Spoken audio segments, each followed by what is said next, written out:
Bismillah, Assalamualaikum warahmatullahi wabarakatuh. Alhamdulillahirrabbilalamin. Wadahu wassalatu wassalamu ala asrafil anbiya'i wal mursalin wa ala alihi wa ashabihi ajma'in, amma ba'du. Alhamdulillahirrabbilalamin. Segala puji bagi Allah yang telah memberikan kita begitu banyak nikmat pada pagi hari ini. Allah masih memberikan kita kesempatannya untuk bertemu kembali dalam pembelajaran daring kita. Nah, baik anak-anak ustazah yang ustazah banggakan, alhamdulillah, untuk materi kita di kimia untuk bab ini sebenarnya sudah selesai ya. Namun mungkin masih ada yang pertanyaan-pertanyaan dari anak-anak ustazah sangat welcome dengan pertanyaan-pertanyaannya, insyaallah akan sudah jawab. Nah, jadi sebenarnya kita nih mau ujian, insyaallah di minggu depan ya, anak-anak ustazah dipersiapkan dirinya, minggu depan kita ujian.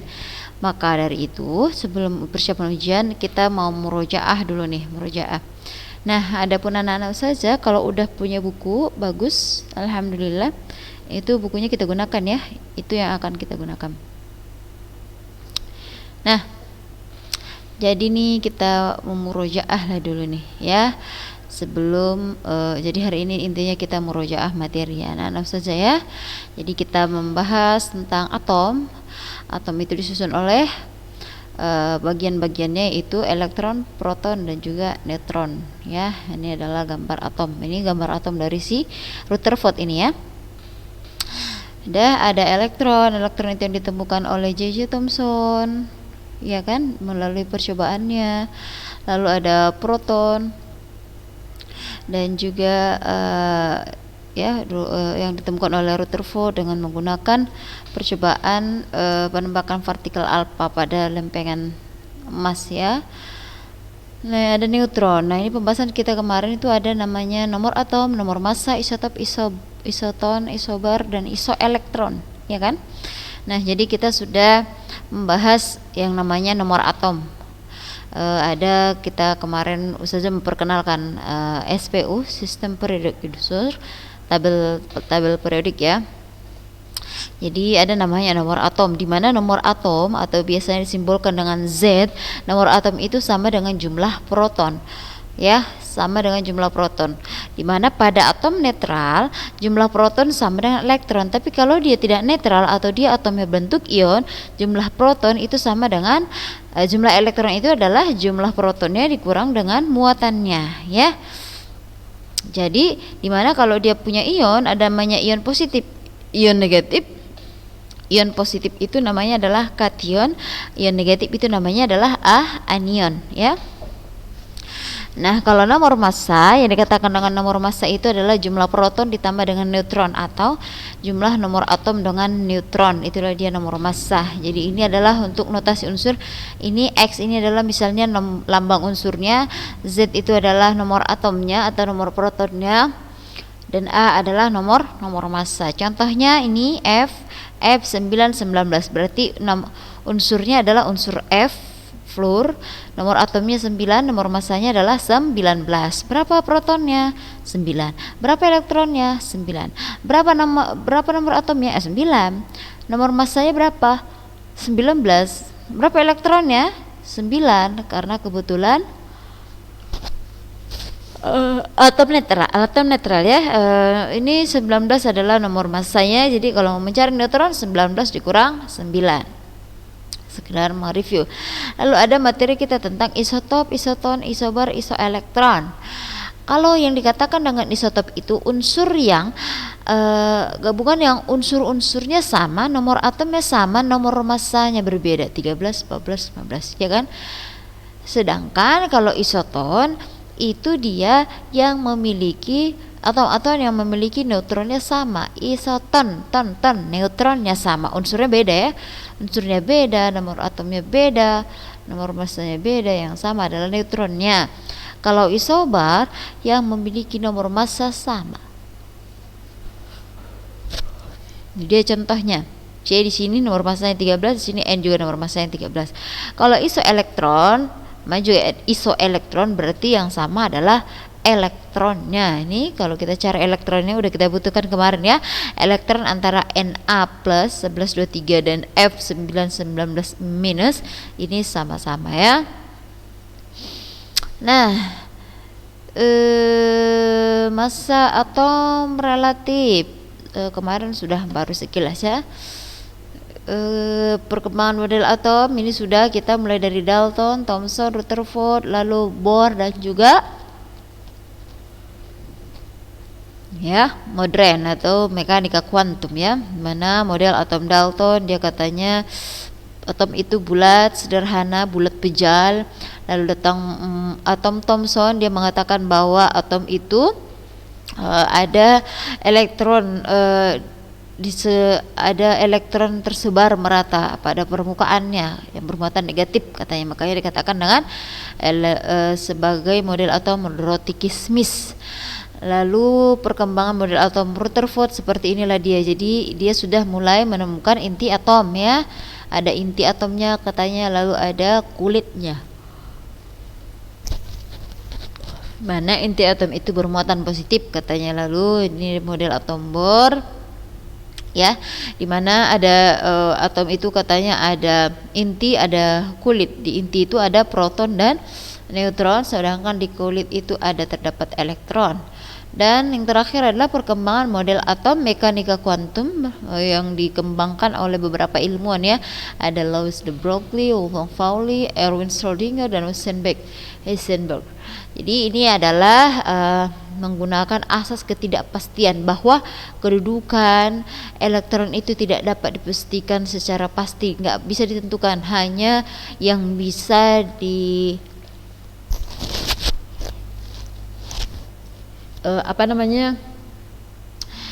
hanya probabilitas, kemungkinan aja, kemungkinan. Pokoknya dia tidak bisa kita pastikan di mana elektron itu, cuman kemungkinannya di sinilah dia gitu kan. Jadi makanya daerah ruang di sekitar inti dengan kebolehjadian untuk mendapatkan elektron itu terdapatlah yang namanya orbital. Tempat untuk elektron itu namanya orbital. Itulah menurut teori Erwin Schrödinger. Nah, lalu kita membahas konfigurasi elektron. Konfigurasi elektron yang kita bahas itu konfigurasi elektron kalau dia pakai sistem KLMNO, VQ dan seterusnya. Ini adalah kaidah yang digunakan berdasarkan teori perkembangan atom Bohr, ya. Sedangkan kalau dia itu yang menggunakan teorinya asas mekanika kuantum, itulah dia yang pakai SPDF itu ya, dimana kalau untuk konfigurasi elektron berdasarkan Bohr, tiap-tiap kulit elektron hanya dapat ditempati maksimumnya adalah 2n pangkat 2 elektron. Makanya K itu kulit pertama 2n kuadrat, berarti 2 kali 1 pangkat 2 adalah 2 dan seterusnya ya. Sedangkan kalau dia konfigurasi elektron berdasarkan mekanika kuantum, aturan penulisan konfigurasi elektronnya itu mengikuti 3 aturan. Ada aturan Aufbau, asas larangan Pauli, dan juga aturan Hahn, yang semuanya itu sudah kita buat kemarin itu ya. Kalau larangan Pauli dia mengatakan tidak ada 2 buah elektron dalam orbital yang memiliki keempat bilangan kuantum yang sama. Jadi bilangan kuantum spin harus berlawanan. Jadi asas larangan Pauli ini untuk cara kita mengisi elektron dalam suatu orbital. Ini misalnya 1s, 2 cara mengisi elektronnya adalah dengan arah yang berlawanan. Satu panah ke atas, satu lagi ke bawah. Kalau ini kan dibuatnya dua-duanya ke atas, ini salah ya. Yang benar adalah elektron itu di dalam satu orbital dia memiliki arah yang berlawanan atau spin yang berlawanan. Lalu datang Aufbau. Aufbau itu katanya bahwa pengisian elektron dimulai dari tingkat yang terendah sampai yang tertinggi ya. 1s, 2s ini paling rendah, ini yang paling tinggi, 7f. 1s lebih rendah daripada 2s, baru 2s lebih rendah daripada 2p, begitu seterusnya. Di minggu lalu juga saya sudah menjelaskan bagaimana cara gampang untuk menghafalkan ini ya. Jadi tidak usah pusing. Ingat aja bahwa S itu 2, P 6, D 10 dan F adalah 14. Jadi selebihnya nanti ingat aturannya. Nah, dan berikutnya juga untuk aturan Hahn, di mana elektron-elektron yang berada di suatu orbital akan menempati orbital kosong dengan arah rotasi yang sejajar. Jadi dia dia akan mencari yang kosong dulu, isi dulu yang kosong, habis itu baru cari siapa yang tidak punya kawan, baru dikawaninya lah, gitulah istilah gampangnya ya. Nah, baru kita membuat konfigurasi elektron. Ini contohnya N, nomor atomnya 7, maka konfigurasi elektronnya 1s2, 2s2, 2p3.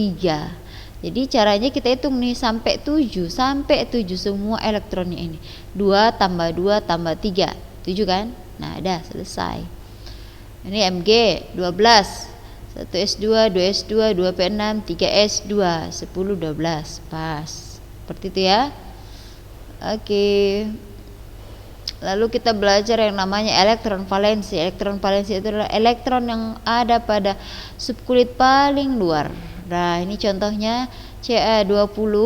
Inilah dia konfigurasinya. Elektron valensinya adalah ini. Ya, dengan N paling besar atau bilangan kuantum utama paling besar 4s2. Ya.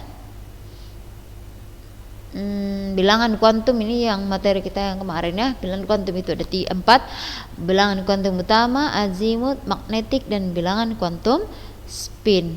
Nah, ini dia salah satu yang harus kita ingat ya. Baik anak-anak ustazah, biar kita lebih gampang, bagi antuna yang punya buku, silahkan dibuka halaman 55.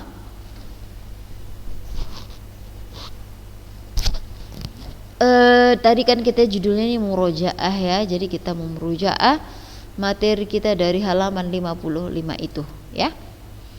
Baik, sama-sama kita yuk. Perhatikan baik-baik. Nomor 1.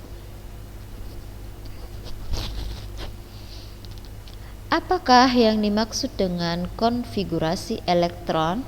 Ayo, siapalah kira-kira yang bisa menjawabnya tuh?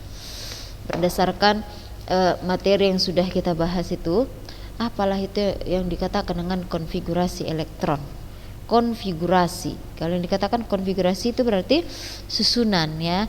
Jadi kalau saja bilangnya konfigurasi elektron itu adalah susunan elektron-elektron pada suatu atom ya. Itu dia. Yang kedua, kalau di buku kalian di sini dibuatnya sama ya, penyusunan elektron-elektron dalam atom itu disebut dengan konfigurasi ya. Sedangkan jumlah elektron pada kulit paling luarnya disebut dengan elektron valensi. Oke, lanjut. Kalau materinya itu teori, gampang insyaallah ya. Diketahui unsur-unsur dengan notasi ini Cl3517. Biar saja buat di sini ya.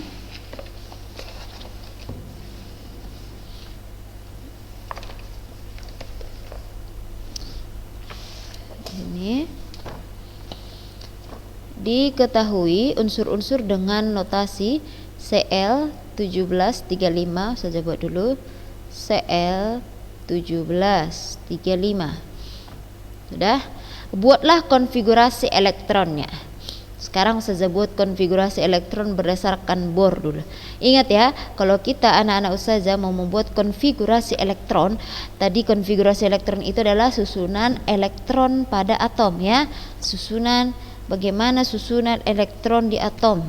Karena elektronnya itu kan banyak gitu kan. Jadi dia tuh susunannya kayak mana? Apakah numpuk gitu aja atau gimana gitu kan? Nah, jadi kalau kita membuat konfigurasi elektron, berarti yang kita pakai adalah elektronnya. Ini elektronnya ya, gitu kan? Nah, buatlah konfigurasi elektronnya ini. Kalau sesuai dengan Bohr, berarti konfigurasinya adalah K2L8 M berapa? 287. Pas 17 ya? Pas ya? Ini kalau menggunakan bor. Nah, kalau menggunakan mekanika kuantum berarti 1s2, 2s2, 2p6, 3s2, 3p, udah berapa nih? 2 tambah 2 4 tambah 6 10 tambah 2 12, berarti berapa lagi? 5 lagi. Bisa ya, karena p itu kan 6 maksimumnya kan, jadi boleh 5 di sini. Jadi inilah dia 3p5. Ini berdasarkan si modern ya, atau mekanika kuantum. Nah, jadi anak-anak saja, kalau kita hubungkan antara Bohr dan juga modern, itu bisa kita hubungkan kayak mana Ustazah? Perhatikan, Ustazah cari penghubung antara mereka. Ya, ini dia. Perhatikan baik-baik. K itu 2, ya kan? Itu ke sini dia. Betul? L 8, berarti 2 6. Artinya kulit L pada teori atom Bohr itu sama dengan kulit P pada teori atom mekanika kuantum. Betul ya? Kulit S pada modern kalau dia K. Lalu M adalah 7. Ya, M adalah 7, inilah dia. Sisanya gini. Itu ya, pas ya? Itu dia hubungan mereka. Nah, terus AL 1327. AL 1327. Kita buat lagi. K2 L8 M3. Pas kan 13 ya? Buat lagi untuk modernnya. 1s2, 2s2, 2p6, 3s2, 3p1. Ya kan? Nih 2 tambah 2 4 tambah 6 10 tambah 2 12 tambah 1 13. Bagus. Oke, kita buat lagi penghubung mereka. Ini ke sini, ini, dan ini ke sini. Tuh ya, ini adalah si Bohr, ini si modern. Ya. Ca 20 40. Buat lagi di sini. Ca nomor atom 20, nomor massa 40. Buat lagi K2 L8 M berapa? M itu kan maksimalnya 18 ya. M itu maksimalnya 18. Sementara kita cuma butuh 10 lagi. Nggak boleh kita langsung 10 di sini. Jadi bagaimana Ustazah? Buat dulu 8. Berapa sisanya lagi? Sisanya adalah 2. Maka sisanya taruh di sini. KLMN 2882. Kalau kita mau membuat modernnya 1s2, 2s2, 2p6, 3s2, 3p6, 4s2. Pas kan? Perhatikan, pas nggak ini? Nah, ini ke sini. Ini si L, inilah dia pasangannya. Lalu si M pasangannya ke sini. Ini ya. Lalu si N ini pasangannya. Ya kan? Sudah. Pas dia. Oke. Pertanyaan berikutnya, berapakah elektron valensinya? Ingat tadi yang dikatakan dengan elektron valensi itu adalah elektron pada kulit terluar. Elektron pada kulit terluar. Jadi kalau dia Bohr, gampang kali mencari elektron valensinya. Inilah elektron valensinya adalah ini. Ini elektron valensi. Ya, yang ada pada kulit terluar. Jadi eval saja buat di sini singkatannya elektron valensi. Valensi dari ini adalah 7. Kalau yang ini berapa elektron valensinya? 3. Yang Ca berapa? 2 gitu. Untuk si aluminium elektron valensinya adalah 3, sedangkan si Ca elektron valensinya adalah 2. Oke. Kita lanjut. Pertanyaan berikutnya. Buatlah gambar struktur atomnya. Kalau dia minta gambar struktur atom, berarti kita menggambarkan kulit dan juga beserta inti-intinya. Perhatikan, Ustazah menggambar 1, Antuna nanti menggambar selanjutnya ya. Cl. Misalnya Ustazah menggambar si Cl. Cl tadi nomor atom 17, nomor massa 35. Sudah? Pertama kita cari dulu protonnya, elektronnya dan juga neutron. Proton 17, elektron 17 juga. Kenapa? Karena dia sama-sama atom netral. Neutron berarti 35 kurang 17. Berapa itu? 18. Oke, baik. Sudah. Tadi anak-anak Ustazah, Cl berapa kulitnya? Ada 3. Ada 3 kan? Jadi kita menggunakan kulit ini aja, kulit daripada si bor ya. Kulitnya ada 3. Jadi gambar seperti ini dia. Buat dulu pertama, teori Bohr itu dinyatakan bahwa atom itu memiliki inti atom. Intinya terdiri dari proton dan neutron. Proton dan neutron. Sudah? Proton kita ada berapa? Ada 17. Neutron kita ada 18. Taruh sini. Proton 17, neutron 18. Dah, kulit kita ada 3. 1, 2, 3. Buatlah dulu sini kulitnya. 1, 2, 3. Maaf ya kalau tidak sempurna kulitnya. Itulah dia kulitnya. Sudah, ada 3 kulit kita. Ini kulit K, L, M. Ya kan? Pada kulit K ada 2, pada L ada 8, pada M ada 7. Udah, taruh bulat-bulat aja. Di sini ada 2. 1, 2. Pada L ada 8. 1, 2, 3, 4, 5, 6, 7, 8. Pada M ada 7. 1, 2, 3, 4, 5, 6, 7. Udah selesai. Inilah gambar atom untuk Cl1735. Ya, nanti Ananda silahkan dilanjutkan untuk si Al dan juga si Ca ya. Gambar daripada atomnya ya. Oke, kita lanjutkan untuk soal yang kedua. Yang ketiga, nih. Berapa jumlah maksimum elektron dalam kulit K, L, M dan N? Elektron maksimumnya K, L, M dan juga N. Jumlah elektron maksimum. Ingat, berarti kalau ada K, L, M, N itu adalah teorinya siapa? Si Bohr, ya kan? K itu adalah kulit pertama, L adalah kulit kedua, M kulit ketiga, N kulit keempat, di mana rumusnya adalah 2n kuadrat, ya kan? 2n kuadrat berarti 2 kali 1 kuadrat sama dengan 2. Nih, 2 kali 2 kuadrat sama dengan 8. Sudah?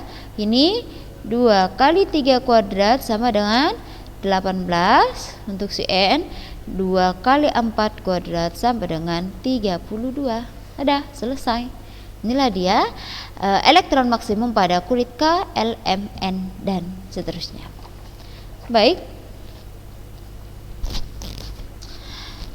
kita lanjut soal berikutnya.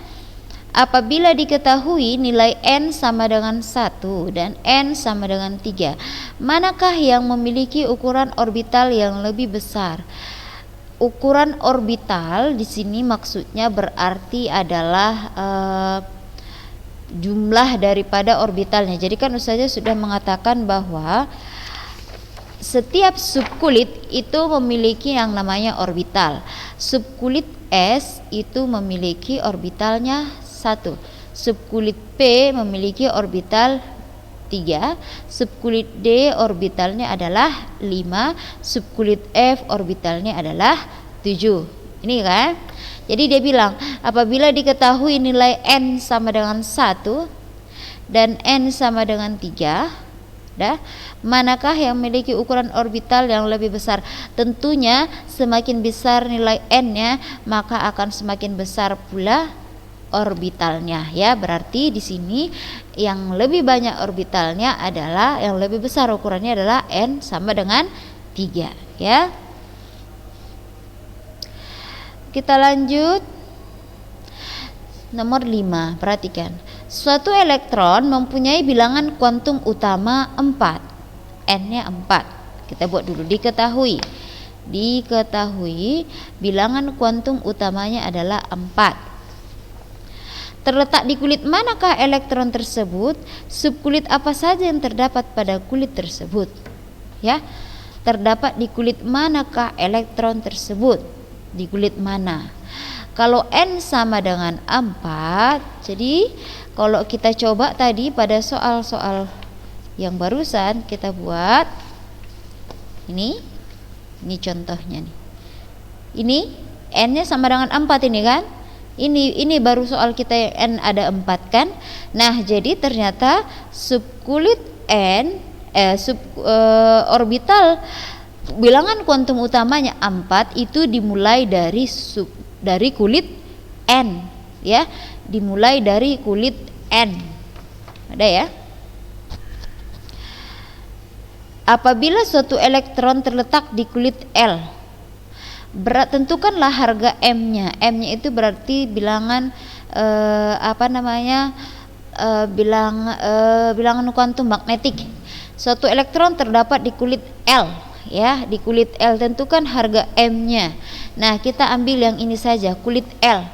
Kulit L itu adalah 2s2 dan 2p6, ya kan? 2s2 dan 2p6. Jadi katanya, apabila suatu elektron terletak di kulit L, tentukanlah harga M-nya. Tentukan harga M-nya. Jadi kita ambil saja misalnya ini yang paling akhir ya, 2p6. Kita ambil saja misalnya yang 2p6, ya, 2p6. Dia nanya adalah bilangan kuantum magnetiknya. P itu orbitalnya ada 3. Buatlah dia kotaknya dulu 3. 1, 2, 3. Sudah? Nah, udah baru di sini 0, positif 1, negatif 1. Ini penuh. 1, 2, 3, 4, 5, 6. Berarti bilangan kuantum magnetiknya adalah positif 1. Kemana elektron itu terakhir kali? Ya. Lalu nih nomor 6. Apabila suatu elektron udah tadi ya.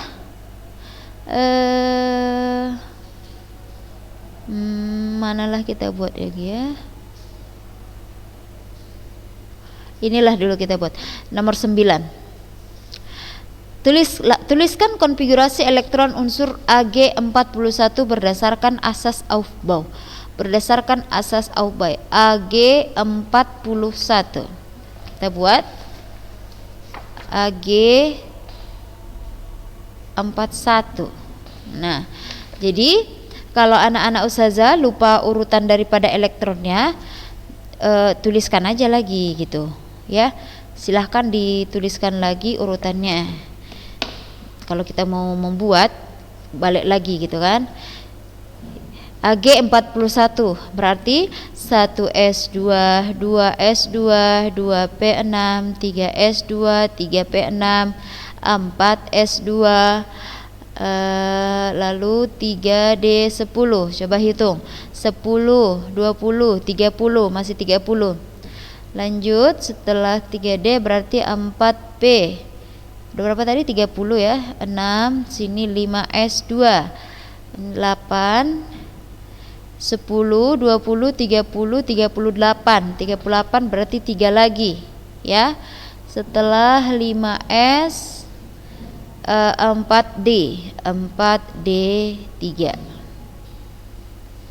Nah itu betul nggak ini ya, 5S 4D 10 20 30 8. Oh masih kurang ya,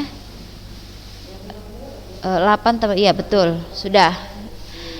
Nah kalau misalnya di dalam soal ini dia minta tentukanlah 4 bilangan kuantum pada subkulit terakhir, katanya 4 bilangan kuantum pada subkulit terakhir. Nah jadi kalau ada seperti ini sebenarnya subkulit terakhirnya itu adalah di sini, yang ini ya, ini karena dia memiliki bilangan kuantum utama paling besar. Jadi kalau diminta adalah ini, yang ini diminta, maka N, L, M, S-nya, N-nya adalah 5, L-nya adalah 0. Dari mana? S itu bilangan azimutnya adalah 0. S 0, P1, D2 dan F adalah 3. Itu ya. Lalu untuk magnetiknya, kalau subkulitnya adalah S berarti orbitalnya 1. Di sini ada 2 berarti dia magnetiknya adalah 0. Sedangkan untuk spinnya, elektron terakhir kita isi adalah arahnya ke bawah, berarti dia bernilai negatif setengah. Kalau misalnya, saya kasih contoh, dia minta adalah ini pada subkulit 4D3, tentukanlah keempat bilangan kuantumnya ya untuk 4D3. 4D3 tentukan 4 bilangan kuantumnya N, L, M, S. Berarti bilangan kuantum utamanya adalah sebesar 4. L untuk D, S0, P1, D2, berarti 2 ya. M, gambarkan dulu berapa orbitalnya. D orbitalnya ada 5, 1, 2, 3, 4, 5. Buat di sini 0, positif 1, positif 2, negatif 1, negatif 2. Lalu isilah dia elektronnya, ada 3, jangan langsung diisi satu sini satu, tidak seperti itu ya. Isi mulai dari yang terdekat dengan arah ke atas dulu, 1, 2, 3, selesai. Berarti di mana elektron terakhir kita letakkan, itulah dia bilangan magnetiknya. Elektron terakhir kita adalah ini, berarti magnetik kita adalah sebesar 0. Sudah. Lalu bilangan kuantum spinnya, arah elektron terakhir, arahnya ke atas atau ke bawah? Ke atas. Kalau ke atas berarti bilangan kuantum spinnya adalah sebesar positif setengah. Nah baik anak-anak saja, demikian mata pelajaran kita untuk hari ini ya. Sekilas tentang murojaah kita, silahkan dipelajari lagi. Barakallahu fikun. Insyaallah di minggu depan kita bisa ulangan ya, tidak jauh-jauh dari contoh-contoh soal yang kita pelajari sebelumnya dan juga hari ini. Kita tutup dengan doa kafaratul majlis. Subhanakallahumma wabihamdik, asyhadu an la ilaha illa anta, astaghfiruka wa atubu ilaik. Assalamualaikum warahmatullahi wabarakatuh.